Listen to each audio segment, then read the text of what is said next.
Hello, everyone, and welcome back to another episode of True Crime with Kendall Rae. Thank you so much, as always, for joining me today. And if you're new to the show, then welcome. I'm so happy to have you here. Thanks for stopping by. And if you enjoyed this episode, I hope you'll consider clicking subscribe so that you never miss an upload from me.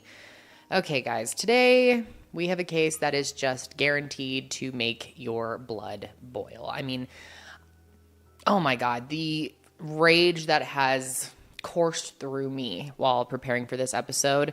I think you will all understand very quickly what I mean by that, because I'm going to be telling you about the horrific murder of Eliza Fletcher, who was a wonderful human. And when I tell you that she was failed by the system, she was failed. I mean, there's just no other way to describe it. What happened to her was completely preventable. And when you hear the details of how our system failed her, I think you are just going to be floored. And I mean, I'm sure we talk about cases where the system fails our victims constantly, but this one just especially stood out to me because it was completely preventable. And Eliza was just such a good person. She was a mother, she was a teacher, and she truly seemed to add so much joy and value to everyone's life around her. And over the last couple years and beyond, but I think especially lately, there's been a lot of talk about the dangers of running outside as a woman and how often we see horrific things happen when women are just exercising and enjoying the outdoors. And in Eliza's case, she was training for the Boston Marathon. She was a serious runner, and I have recently gotten into running over the last year. Which I never thought I would ever run, but I actually really enjoy it. And I record this show on Fridays, and so every Friday morning over the past month or so, I've been trying to run a 5K just because it, gets me kind of zoned in and focused and just kind of pumped up to record. And God, when I was doing my run this morning, I could not help but think about Eliza, and I got so emotional just thinking about how that was something that she loved so much, how much joy she got from running, how much the endorphins and the accomplishment, and how she was so excited for the Boston Marathon coming up, the fact that she had qualified for it, and that was all taken from her. And it must have just been so shocking to be completely in the zone like that, focused on her run. And then just out of nowhere, the unimaginable happened to her. I personally only run inside on my treadmill, and I hate to say it, but it's cases like this that make me afraid to run outside. And I've been trying to get up the courage to actually go out and run, but then I hear stories like this, and it is such a scary, scary world for women. And I certainly don't want this case to scare other people who get so much joy out of exercising outside. That's not my intention. I'm just trying to be honest about my personal fears as a woman living in this country, and I guess really this applies to women all around the world. I just can never understand how someone could be so cruel, and especially to someone like Eliza. But quickly, before we get into the details of this case, and there is a lot of information to go over, a lot of side conversations we need to have as we go through everything, I do need to thank today's sponsor, which is PDS Debt, which obviously makes this episode possible and also helps me to fund the Higher Hope Foundation. So if you've been watching this show for a while, you know what an amazing supporter of my content PDS Debt is and how grateful I am for their support.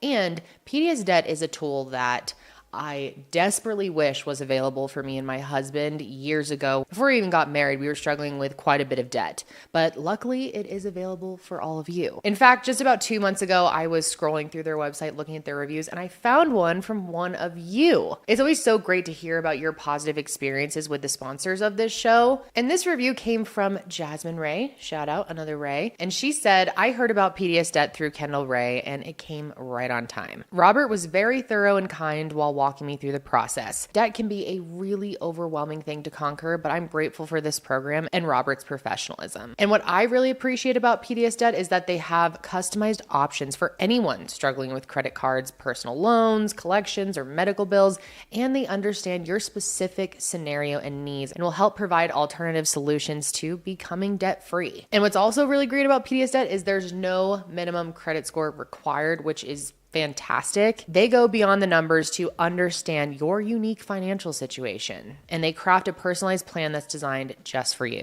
Not to mention, the truly best part is that they help you pay off your debt faster and make it more manageable so that your money can go back where it belongs, which is in your pocket. And you're just 30 seconds away from being debt-free. Get your free assessment and find the best option for you right now at pdsdebt.com/KR. That's pdsdebt.com/KR. All right, guys, let's go ahead and jump into this case. And as always, I want to start out by telling you what I've learned about Eliza Fletcher. So Eliza Welford, her maiden name, otherwise known as Liza, was born on November 9th, 1987 in Memphis, Tennessee to her parents Adele and James Welford. And she had one brother named Gil. She was raised in Memphis, and at an early age, she attended an all-girls school called St. Mary's Episcopal. And after that, she went on to attend Hutchinson, which is an all-girls college preparatory school, where she really shined both academically and athletically. Liza was a particularly talented soccer player, very, very dedicated to her sport. And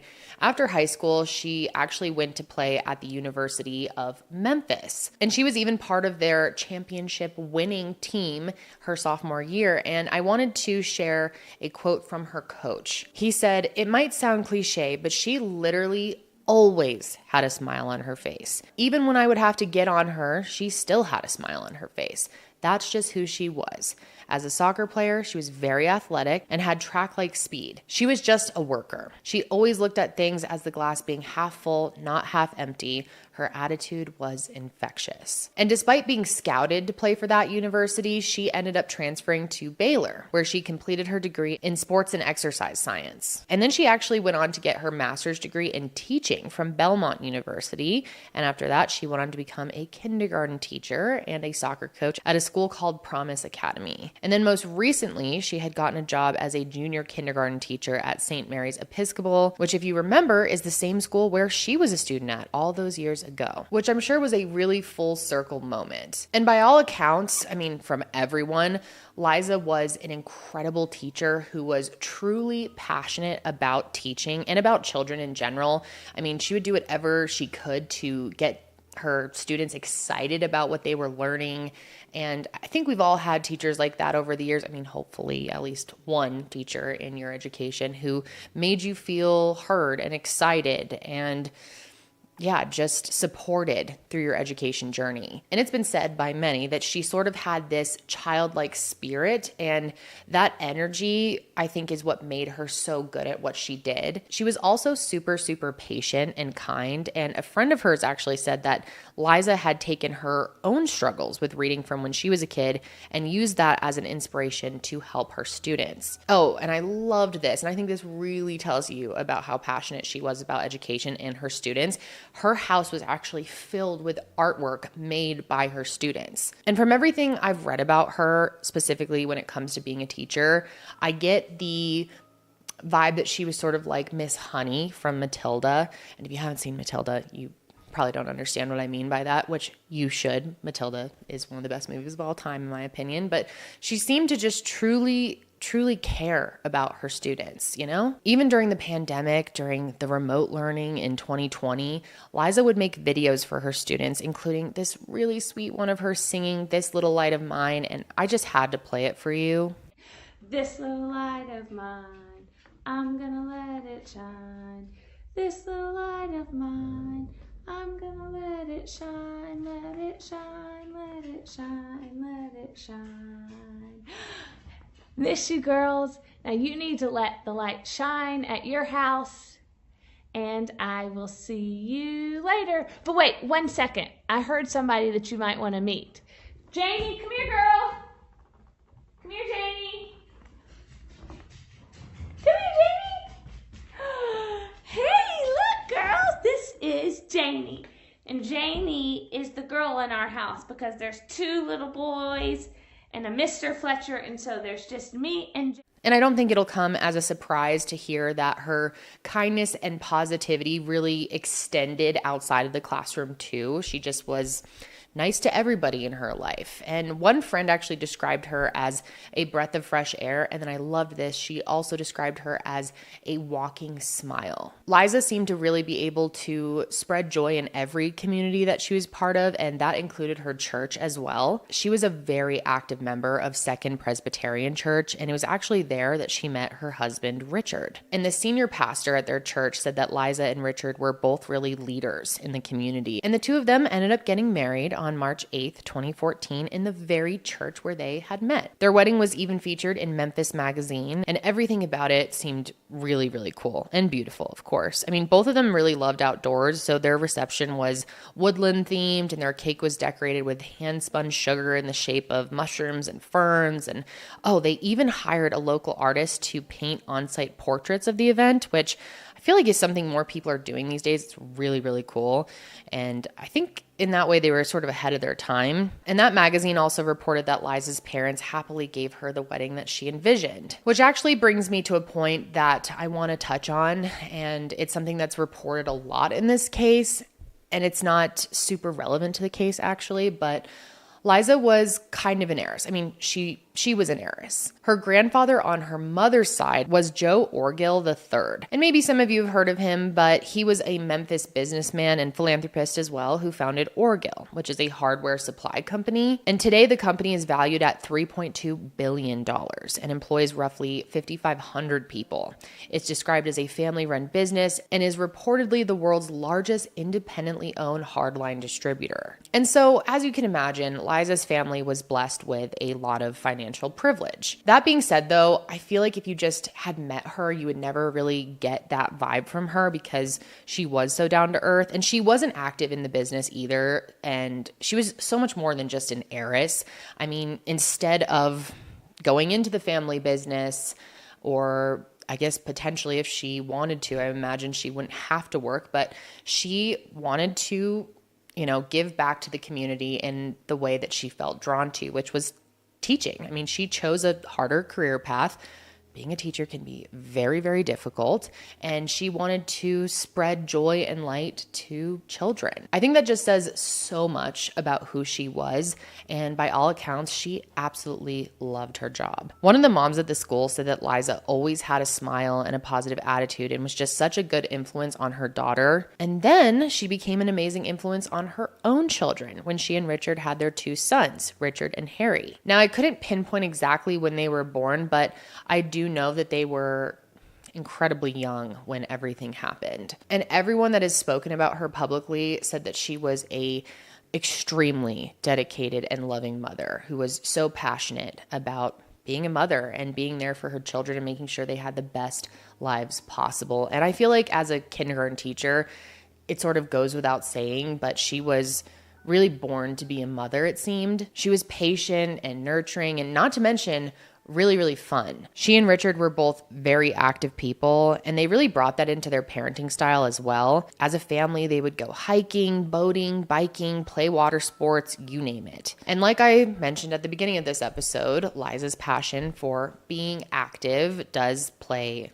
a role in this case. As I explained, she was an avid runner and very good at it. And I'm guessing that stemmed from playing soccer for the most part. And as an adult, she participated in running several marathons, actually.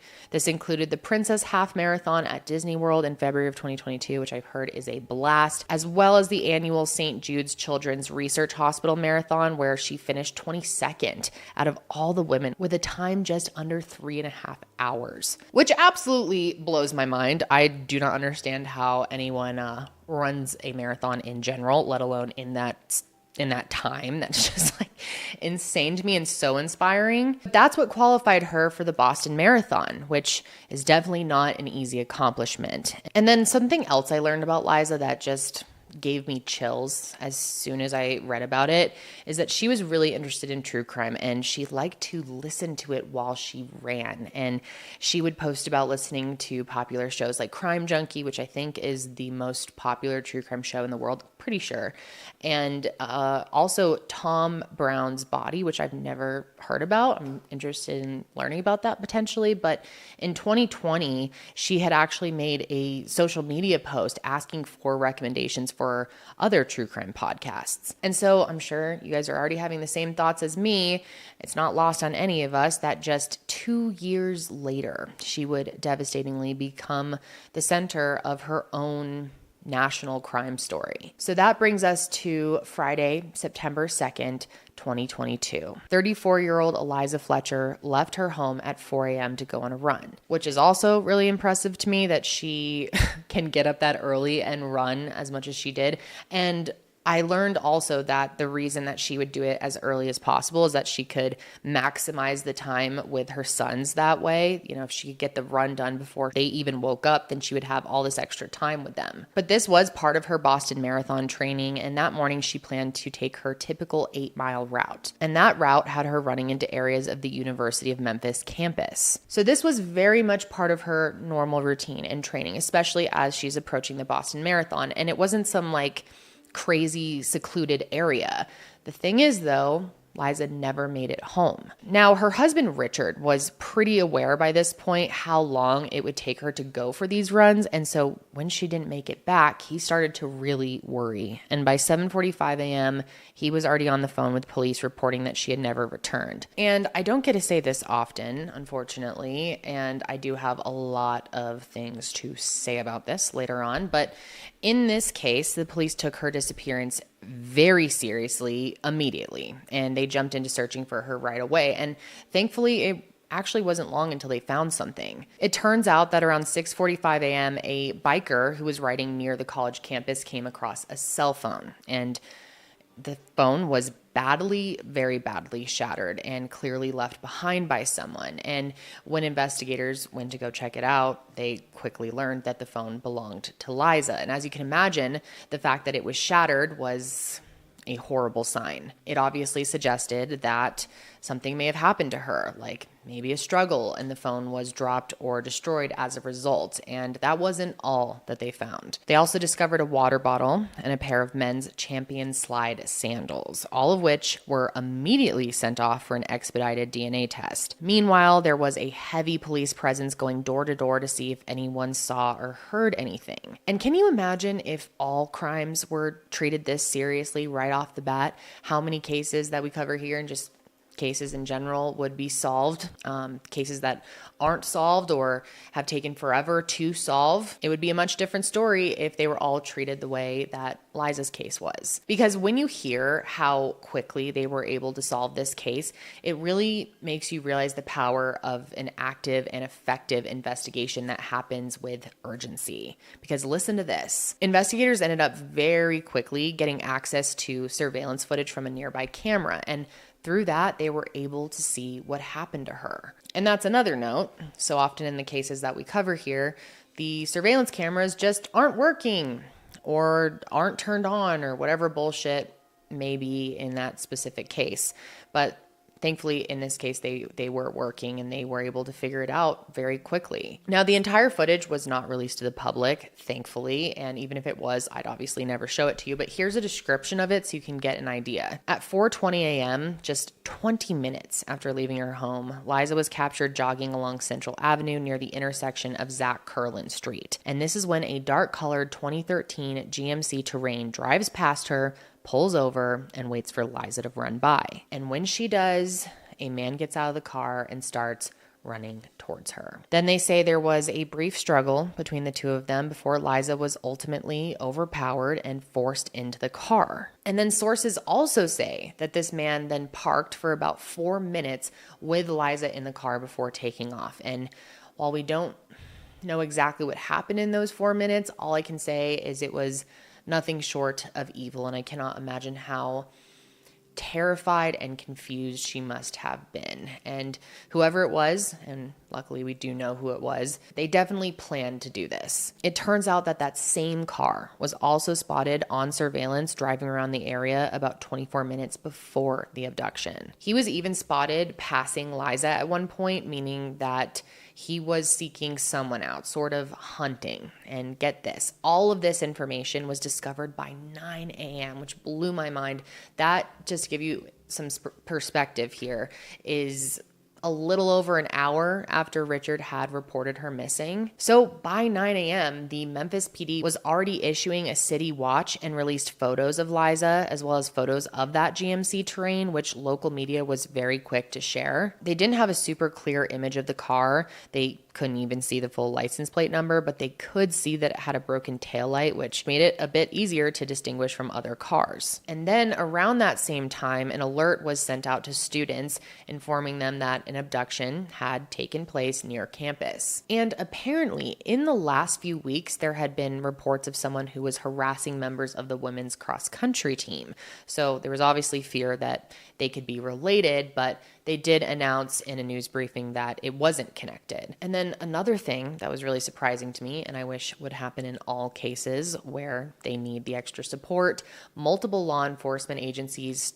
got involved very quickly, including the FBI and the TBI. And in so many cases, we sometimes see months before the FBI gets involved. So the fact that they were on it from that first day, I'm very grateful for that. But at the same time, I wish that was just always the case. They were really, really on top of it. And what's interesting too is the public was not aware of how much work was going into the case. I mean, it blew up all over social media. A lot of people wanted to get involved in helping find Liza, which, as we probably all know, can be a good thing and a bad thing. I mean, attention to a case is incredibly helpful, vital, but it also does come with a lot of speculation sometimes, and sometimes it is detrimental speculation. And because all of it was so new and people were freaked out and wanting answers, and there was such little information out there as it was first breaking, people on social media began to look at those closest to her right away, specifically her husband, Richard. And so rumors quickly began to swirl that Richard had murdered her either to get a hold of her inheritance from her grandfather or because an affair they thought that he was having with a nanny. People even had the nerve to compare this poor man to Chris Watts and Brian Laundrie. People were analyzing video clips of him where he was crying and saying he was faking it, and it makes me so mad, and I can't even imagine what this must have been like for him. I mean, here he is terrified. His wife is missing, the mother of his children, and he has two very young children to console during all of this. And then total strangers online start to speculate that you did the worst thing imaginable, kill your own wife. Thankfully, though, this didn't last long because answers as to who actually did this came very quickly. Just a day later, on September 3rd, the DNA test results came back for those champion sandals. And it turns out that there was a match in CODIS to a convicted felon named Cleotha Henderson. He also went by the last name Abston, and I believe that's his mother's maiden name possibly, but based on everything I've seen, his legal name is Henderson. And they even found surveillance footage of him wearing those same champion sandals just days prior to her abduction. Investigators learned that he worked for a cleaning service, and when they reached out to his boss, they learned that he had been sent to clean a local movie theater, and that is where they ended up seeing him wearing the flip-flops in surveillance footage. They also confirmed with his boss that he did, in fact, drive a GMC Terrain, the same car involved in Liza's abduction. And they also learned that the vehicle didn't belong to him. It was registered to a woman, but they were able to connect him to her and therefore connect him to the car. Plus, on top of all of that, which is already looking like he's their man immediately, they also got his phone number and they were able to confirm that he was in the vicinity of the abduction site when it occurred. So given all of that evidence, he is definitely looking like their guy, and they needed to track his ass down very quickly. And like everything else so far in this case, it didn't take long. That same day, September 3rd, U.S. Marshals located the GMC Terrain parked outside of an apartment complex. The vehicle had that damaged taillight and matched the partial license plate that was seen on surveillance footage. And of course, this idiot did try and run, but he was thankfully quickly detained and charged with aggravated kidnapping, tampering with evidence, theft, identity theft, and fraudulent use of a credit card, and therefore was held on a $500,000 bond. bond. And by the way, I'm sure you're wondering about those other charges. They actually were not related to Liza's disappearance. It turns out that he had committed all kinds of crimes before that. And so when they got him, they were able to add those additional charges too. Remember that surveillance footage from the movie theater that showed him wearing the Champion slides? Well, that same theater also caught him on camera stealing a wallet from an employee there. And apparently he had found her wallet after she left. And instead of doing the right thing, what most of us, I would hope, would do, and giving it back to her, returning it to the theater, whatever the case may be, he decides to go on a little shopping spree, and he actually spent over $900. So to say that this guy is a bad dude, I mean, before what he did to Liza, it doesn't even begin to describe it. There's so much more that I need to tell you about how horrific this man is. And after his arrest, neighbors who lived at his brother's apartment complex even spoke out about how Cleotha had made them feel very uncomfortable. One neighbor said that he once tried to pay her $100 in exchange for sex, and when she denied him, he propositioned her 20-year-old niece with the same offer. She described him to the press as creepy and as a pervert, and I'd say that he is that at a minimum. His mom, though, and not shocking here, I mean, we see this all the time, right? But she said that she didn't believe that he did anything and that he was being, quote, railroaded. Ridiculous. And when you hear about his criminal history, I think you're going to have a very different opinion. It turns out that Cleotha's crimes date back to when he was just 11 years old. And between 1995 and 2000, he was arrested 16 times. That's 16 times in 5 years. And if I went over each one of those, we would be here all day. So I'll just give you some of the details. So when he was 14 years old, he was arrested for allegedly sexually assaulting a man. And because he was a minor, there isn't that much information on this, but here's what I do know. It was also during the time that he was arrested for theft, aggravated assault, and unlawful possession of a weapon. He was also reportedly a member of a gang and picked up the prison name Pookie. And then when he was 16 years old, he kidnapped a man at gunpoint.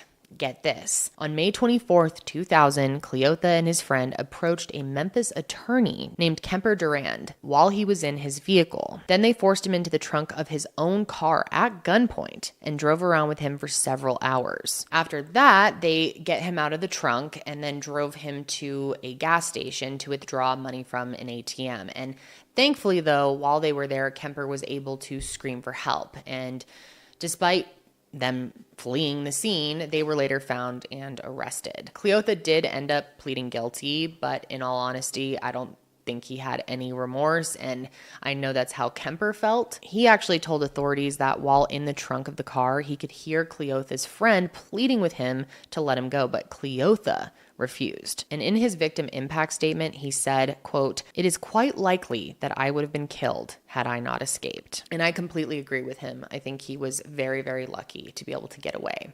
And if that wasn't crazy enough, listen to this. Kemper actually worked as a defense attorney for the law firm Lewis Thomason. Now, weird side note here, Liza's uncle actually ended up working at that very same law firm, and there was never any connection found between this, but I just wanted to share that with you because it seems like a strange coincidence, right? But it definitely doesn't seem that Cleotha was trying to learn from his mistakes and better himself once he was incarcerated. He received a 24-year sentence for that abduction, and while in prison, he was accused of 19 different incidents of indecent exposure, with one guard later describing it as if he couldn't help it. Yet despite this, and this is the reason why I bring all of this up, is he was released early from prison in 2020, which was just 2 years before Liza's abduction. And I'm sure you've already put two and two together, but that means that if he had actually served his full sentence, Liza would still be here today, which is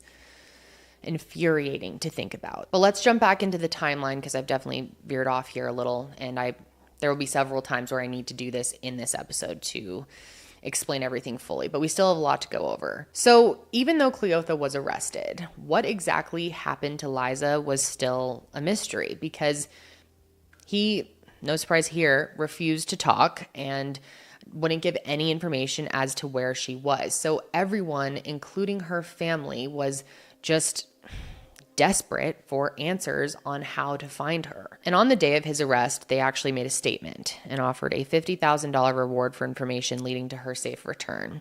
And a vigil was also held at her church where people came together to pray. And this is just maddening, but even with someone behind literal bars, some people were still trying to point the finger at her husband. I think that's mainly because people love a good scandal like that. And also, I think people have trouble admitting when they're wrong. But yeah, some were even going as far as saying that his crying during the statement was just an act and that he was still acting suspicious. And I will say that most people online that were speculating these things about Richard came to their senses and realized he had nothing to do with it and actually apologized. But there were a few people who took a while to admit that they were wrong. But let's be real, this is not the first time that we've seen online speculation like this that is incredibly damaging to people who are already in extreme amounts of pain. So I bring all this up because I hope instances like this can teach people how important it is to wait for the facts before just throwing out these wild, extremely hurtful accusations. And that's actually why with a lot of cases, I purposely choose to wait to cover them depending, on the case. But I just think getting as much of a picture of what actually happened, getting as many facts as possible before reporting on something is really, really important. But anyways, getting back to Liza, these search crews were putting their best foot forward. And I mean it, they were truly looking high and low. Search teams looked in dumpsters, in ponds, in parks, and they also brought in dogs, ATVs, and even a helicopter. And through all these efforts, investigators ended up speaking with Cleotha's brother, whose name is Mario, and he ended up being really helpful. It turned out that Cleo had gone to Mario's house just the day before Liza was abducted. And according to his brother and also an unnamed witness, Cleotha was behaving oddly, which was actually confirmed by surveillance footage. While he was there, surveillance cameras outside of the apartment captured him cleaning the inside of his car for over an hour, starting only hours after Liza was taken. And this was confirmed by his brother Mario, who also mentioned that Cleotha was washing his clothes in the sink. And because of this, investigators did have reason to believe that there might be evidence inside of Mario's apartment. And ultimately there wasn't, but they did end up finding some other stuff and arrested Mario for intent to manufacture and sell fentanyl and heroin, as well as possession of a firearm. But Mario's apartment, or I guess I should say the area of his apartment, wasn't a total dead end, because it turns out that cell phone data that was taken from the day of the abduction actually showed that Cleotha was at an intersection less than a mile from Mario's place. So they decided to focus their search efforts on that area. And while they were out there, one officer noticed tire tracks near an abandoned house, as well as a strong smell of decay, which is ultimately when they made the incredibly devastating discovery. Around 5 p.m. on Monday the 5th, just 3 days after her abduction, and only 7 miles away from the abduction site, the body of Eliza Fletcher was discovered in the tall grass near a set of steps behind the vacant home. And also, purple Lululemon running shorts that were consistent with the pair that Liza was wearing were also found in a trash bag about a quarter mile from where she was located. Her body was then sent to West Tennessee Regional Forensic Center for an autopsy, and it was ultimately determined that she died from a gunshot wound to the back of the head. They also found that she suffered multiple jaw fractures and injuries to her right leg. But what it couldn't determine was whether she was sexually assaulted. And I know for everyone's sake, we're just praying that that wasn't the case. We did learn that there was fentanyl in her system, but the report didn't determine how long it was there. I will say though, and of course you can never truly know, but I'm sure most of you agree, based on everything we know about Liza, everything that, has been reported about her from her loved ones and just the life that she was living. I mean, she's running marathons and teaching and parenting. I highly, highly doubt that she was using fentanyl recreationally before her abduction. I mean, it just doesn't make any sense, right? And so the following day, Cleotha's charges were upgraded to include first-degree murder and first-degree murder in perpetration of kidnapping, and his bond was revoked. And then after this, law enforcement was able to confirm that the same GMC Terrain was seen driving in the area where her body was found shortly after the abduction. So not only did his phone place him there, but his car did too.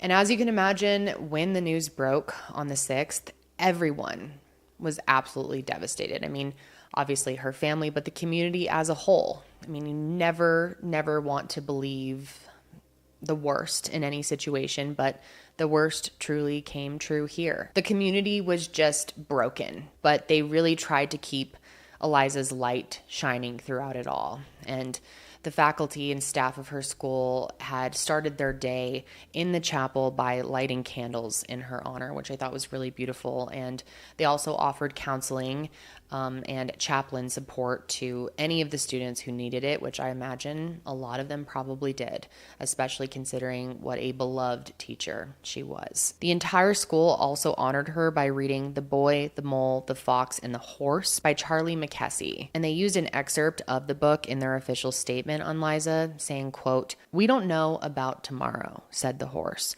"All we need to know is that we love each other." And then they ended up putting together a makeshift memorial at the abandoned home where Liza was found, and the community support continued to stay strong. Losing Liza in such a horrific way hit Memphis as a whole so deeply, whether you knew her or not. This was a pain that was felt by everyone in the community. I mean, at least people that were following the case. And no one could wrap their minds around how something like this could happen, especially to someone like her. And this poor community continued to go through so much because her murder wasn't the only one that week. On September 7th, there was a day-long shooting spree that resulted in the death of 3 people, with an additional 3 people who were injured. 19-year-old Ezekiel Kelly shot multiple people, committed 2 carjackings, and live-streamed himself on Facebook. And I also wanted to mention the victims who lost their lives in that shooting, starting with 24-year-old Dwayne Tunstall, a father of 1 with another on the way, who had actually just purchased a barbecue trailer with his business partner and planned on opening a food truck called Everybody Eats. And then there was 62-year-old Richard Clark, a correctional officer and security guard who was absolutely adored by his family and a beloved uncle to his nieces and nephews. And then finally, 38-year-old Allison Parker, a medical assistant and mother of 3, whose oldest daughter was actually with her at the time of her death. And I cannot even imagine how traumatic that was for her. So the pain that this community was feeling during that week, I mean, it's horrible. There's no other way to say it. But in times like tragedy, there's so often these little glimmers of beauty and hope within communities like this. And a big reason that I wanted to talk about her story today, despite the pain that everyone was feeling, is because Liza's community just came together in such a beautiful way to honor her memory, and her loved ones wanted to do something with their grief, and that's how Let's Finish Eliza's Run was born. A Facebook page was created, and 1 week to the day that her life was stolen, over 2,000 people showed up to finish her run. This event looked so inspirational, so beautiful, and I cannot imagine how everyone was feeling, especially with it being so fresh. Their Facebook page read, "We created this run to honor Liza and cope with our own feelings. Our goal is to stand up for the women in the Mid-South and emphasize that women should be able to safely run any time of the day." As you can imagine, there was a ton of fear in the running community after what happened to her. And of course, this is a fear that has been there all along, but it's especially heightened after something horrific happens like this. And I'm sure this won't shock you, but there was also some victim blaming, and this part really pisses me off. A professor at Harding University, which blew my mind that someone in that position would be unprofessional and disgusting enough to make a post like this, but he posted on Facebook saying, "So a woman goes jogging by herself at 4 a.m. in Memphis, parentheses, but it could have been anywhere, and she is abducted. Shocker, exclamation, exclamation. I am so sorry something bad happened to her. But she put herself in harm's way for being anywhere at 4 a.m. by herself. Maybe her husband should have been more forceful. People everywhere, please remember this incident as you make decisions in the future. We all pray this ends well." And God, I have so many things to say on this. First of all, I'm so sorry something bad happened to her. Something bad. That sounds like she tripped and fell or injured herself. She was murdered, bro. Maybe her husband should have been more forceful. disgusting. I hope everyone learns from this. And then to say, please, people everywhere, remember this incident as you make decisions in the future. And we all pray this ends well. Bro, what the fuck are you talking about? This did not end well. I don't know how anyone gets on the internet and says such a horrific thing after something like this, but I guess I shouldn't be shocked. We see this all the time, right? But he later deleted his ridiculous post, his offensive post, and apologized, but I'm sorry. Apology is not accepted. That is just the most foul thing someone could possibly say in the aftermath of this. And obviously the biggest problem with this post is they put zero blame on the person who's responsible, which is something we see in our society all the time. This idiot is really trying to suggest that Liza deserved to die because she went on a run early in the morning, and that her husband, also blaming him, should have been more forceful and not allowed her to go. It is not a failure of Liza. It is not a failure of her husband.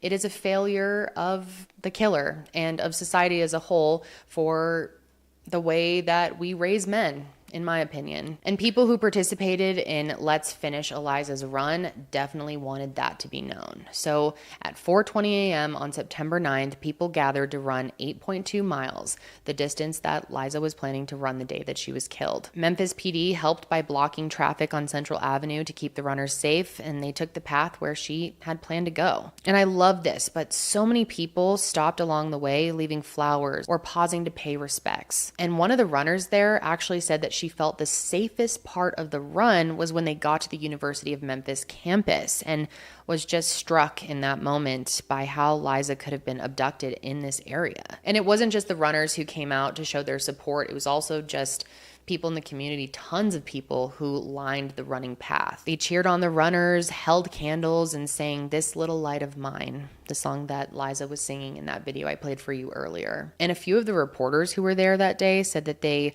heard sentiments such as people were running for those who can't, and that Liza could have been any one of the women gathered there. And runners didn't just gather in Memphis. Let's Finish Eliza's Run events were held in several towns throughout the country, which just goes to show how big of an impact her death had. A high school cross-country team in Vicksburg, Mississippi even dedicated a race to Liza and wore bright pink headbands in her honor. Then, just the day after Let's Finish Eliza's Run, her funeral was held at Second Presbyterian Church. There were over 300 people in attendance to pay their respects, and a choir performed songs and hymns throughout the service, including, you guessed it, a rendition of "This Little Light of Mine." In her obituary, her family requested that memorials be made to the Eliza Fletcher Memorial Fund at St. Mary's Episcopal School, Christ Methodist Day School, and Second Presbyterian Church. So even after her death, Liza still gave back to her community, which is just really, really beautiful and powerful to think about. Now, while the community and all those who loved Liza were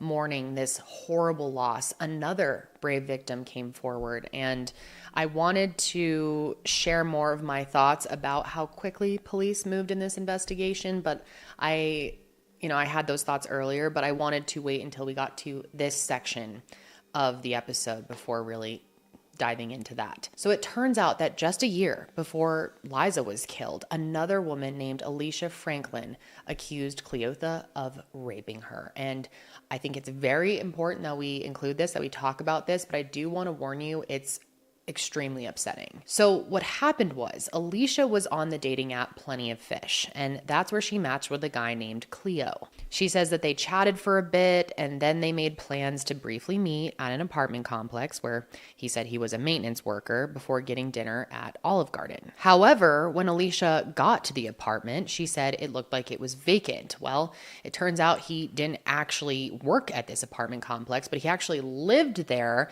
with his girlfriend and her young kids. And believe it or not, this was the same apartment complex that he would later be arrested at for Liza's murder. But anyways, when Alicia gets there, Cleotha ended up putting a gun to her throat and told her that he'd kill her if she tried to run away. He then put a t-shirt over her head and brought her to his car, where he forced her into the back seat and assaulted her. And to make matters even more horrific, Alicia was actually 4 months pregnant at the time. And despite her begging him to stop, this sick, twisted, worthless fucking monster refused. And if that weren't enough, Alicia faced even more suffering when she attempted to get justice. She had the courage after going through this surprise, brutal attack where thankfully she survived.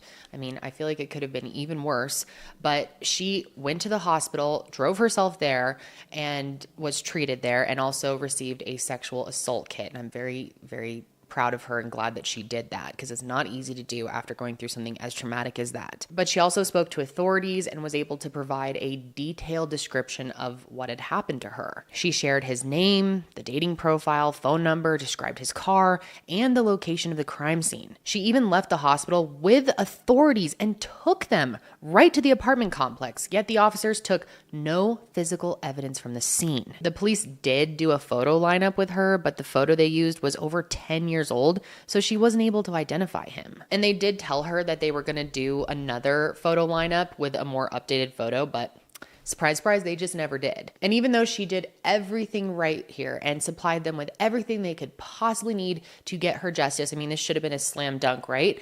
They didn't take it seriously, and justice was not served. And for months, Alicia would regularly check in with the police. She would call them trying to ask for updates, and they were extremely dismissive with her about why an arrest was taking so long. And in an interview, she later said, "I was just an average Black girl in the city of Memphis, you know? I just think it wasn't a priority." And I think most of us with a functioning brain and just awareness in the true crime space in general or the news can agree with her there, right? I mean, I'm very confident in saying she absolutely was not a priority. Countless women, and in most instances, women of color, are treated as though their cases and their trauma just isn't a priority, which is fucked up for so many reasons. I mean, not only is it unfair and dangerous and dehumanizing to a victim, but it also allows monsters like Cleotha to continue offending. And that's exactly what happened here. In Alicia's case, authorities had her rape kit for months. They had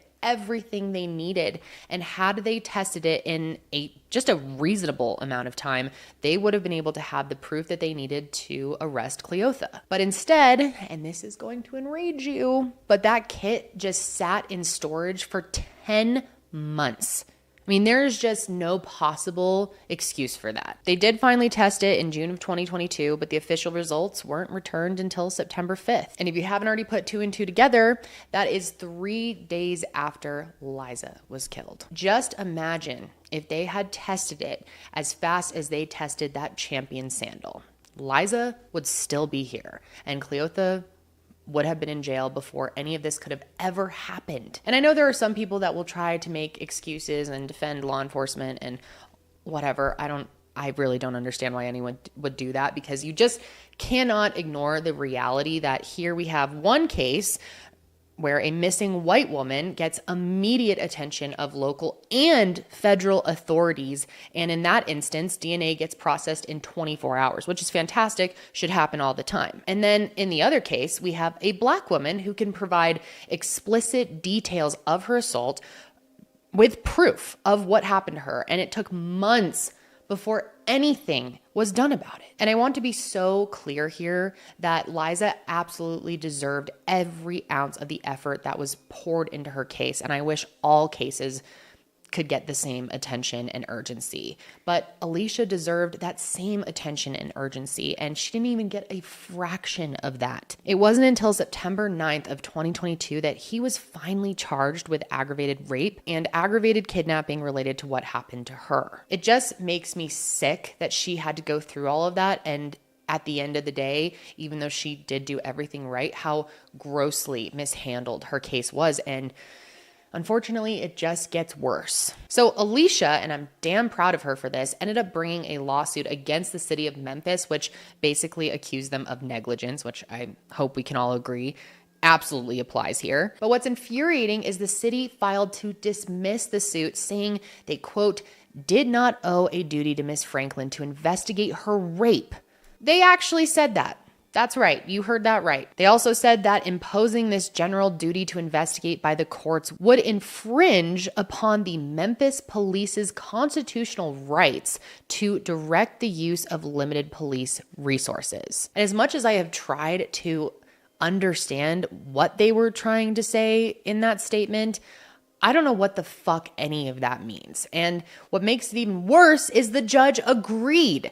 So in 2023, Alicia's lawsuit was dismissed. The good news here, though, is there was still a trial, and thankfully that did go in her favor. It started in April of 2024, and it lasted 3 days, but in the end, despite the defense trying to pull some incredibly offensive accusations, including that this was about prostitution, the jury found Cleotha guilty. In the end, he was sentenced to 40 years for aggravated rape, 20 years for kidnapping, and another 20 years for having a firearm while being a convicted felon, all of which would be served consecutively. And I'm sure this won't be surprising, but Alicia's assault wasn't the only crime that Cleotha had committed during the time leading up to Eliza's murder. He was actually a suspect in 4 other crimes between July of 2021 and September of 2022. Those crimes included robbery, embezzlement, and identity fraud. The good news is the justice system actually saw him for what he truly is, which is a monster. On January 25th, 2023, he was indicted by a grand jury on the charges of first-degree murder, aggravated kidnapping, and tampering with evidence.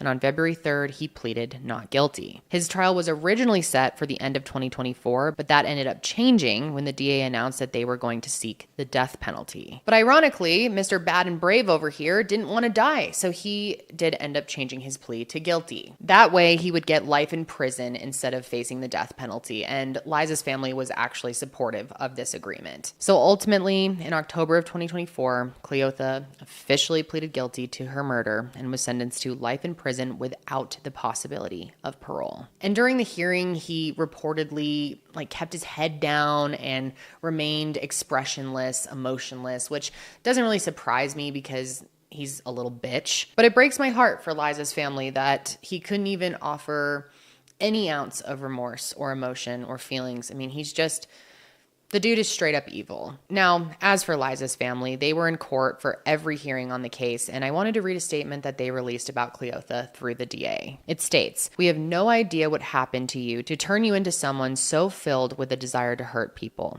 Whatever it was, it does not excuse or explain what you have done. You have changed our lives forever, and nothing will ever be the same.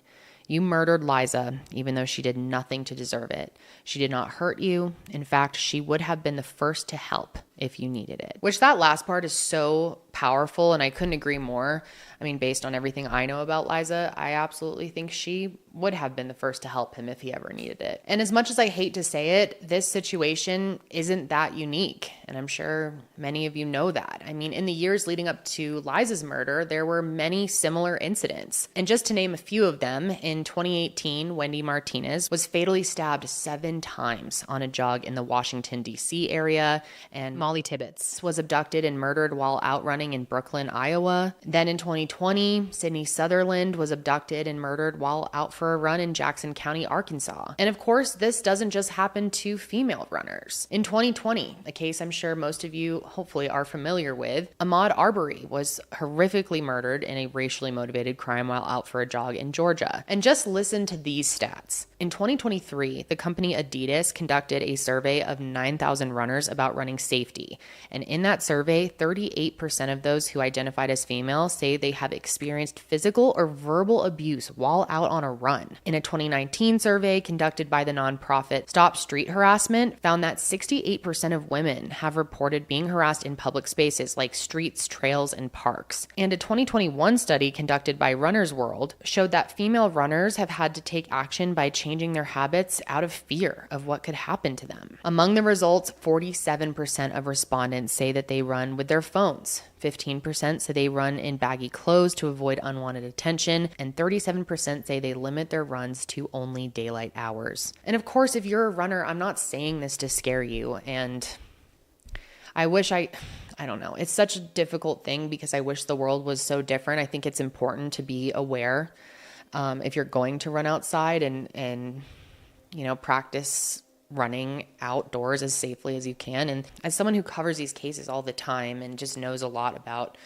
crimes, there's a reason why I run inside. And I really hope that doesn't discourage anyone from running outside, because I know that it is a huge part of the passion for so many. And I wish this was not the reality of the world that we live in, but unfortunately, this is the world that we live in. Runners and everyone else deserves to leave their house without the fear that something horrible could possibly happen to them, that they won't make it home to their families. But I didn't want to just leave you with the doom and gloom and fear of it all. I think it's important to talk about and bring awareness to. But I wanted to leave you with some positive notes as well. And so there are some running organizations that are working to combat these issues. Trailblaze Hers is an inclusive running group based in Boston that aims to empower all women to feel safe while running in neighborhoods. They have annual events like Take Back the Night, which I actually went to every year when I was in college. And that event is to highlight women's safety in numbers, as well as the Bra Run, which is a group run that invites women to join in their sports bra to help them feel comfortable running in public. There's also Girl Trek, which is a national movement encouraging Black women to walk and run in their communities to promote health and safety. And then there's Rising Hearts, which is an Indigenous-led organization that works to elevate Native communities. And one of their projects is the Running with Purpose Collective, which, according to their website, intersects advocacy and passion for running. Rising Hearts founder, Jordan Daniel, also works to spread safety tips to female runners. And I think community efforts like this are just so important and such a strong way to keep runners safe. And I will leave any other good resources that I come across, as well as information about all of these organizations in the show notes or description box. And I really think that part of Liza's legacy is making sure that we have these discussions about runners' safety and promoting actions to them. And of course, another part of her legacy is Let's Finish Eliza's Run, which is something that they have continued to hold every few years since her death, which I think is beautiful. And God, if I ever have the opportunity, I would love to go to one of those events. And this is really cool. One of the organizers said that the first run was about grief, but the second year was about healing, saying, quote, "Some days are a little harder than others, but every day is a day forward." And then also, after her abduction on their campus, the University of Memphis received $5 million in funding to go towards enhancing security measures, which actually wasn't the only measurement the government took after this case. For starters,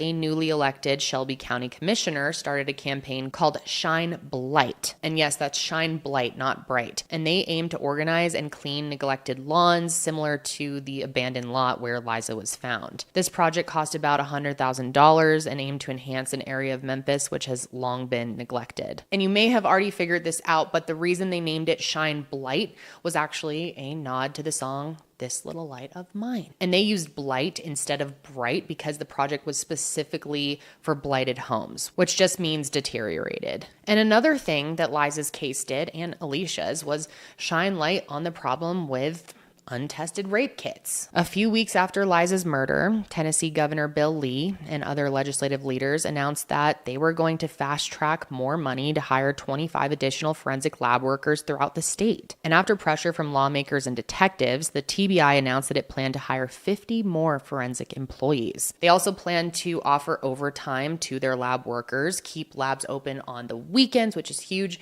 and outsource kits to private labs, because they had actually stated that the delays in testing was due to staffing shortages. So this was obviously aimed at helping to speed things up. And obviously this is just a start. We need to see this on a bigger scale nationwide and worldwide, but hey, a start is a start. And the Tennessee legislature also passed a law requiring the TBI to release quarterly reports on kit testing times. And since the end of 2022, the TBI's turnaround time for testing has gone from 44 weeks to 27 weeks. Still not fast enough, but hey, it's something. I guess the goal they're working towards is 8 to 12 weeks, so they've certainly got a ways to go, but it's just awesome to see something being done in a world where it feels like nothing is ever being done. This case also drew attention to decisions on which prisoners should be released early. Even though Cleotha had multiple prison infractions, 53 to be exact, he was released several years earlier than his original sentence because of sentencing credits for good behavior. So two groups Families Against Mandatory Minimums and the People for Enforcement of Rape Laws sent an open letter to Governor Bill Lee requesting an investigation into the untested kits and Cleotha's release. And in May of 2023, a bill was passed to create a board that would determine which prisoners should be given sentencing credits based on good behavior and which previously given sentencing credits should be revoked upon review. At the end of the day, the reality is if Cleotha had served his full sentence, Liza would still be here. She would be with her family. She'd still be teaching her students. And in that time, they would have realized that he was guilty of assaulting Alicia, and he likely would have never been released to begin with. It's just such a massive failure that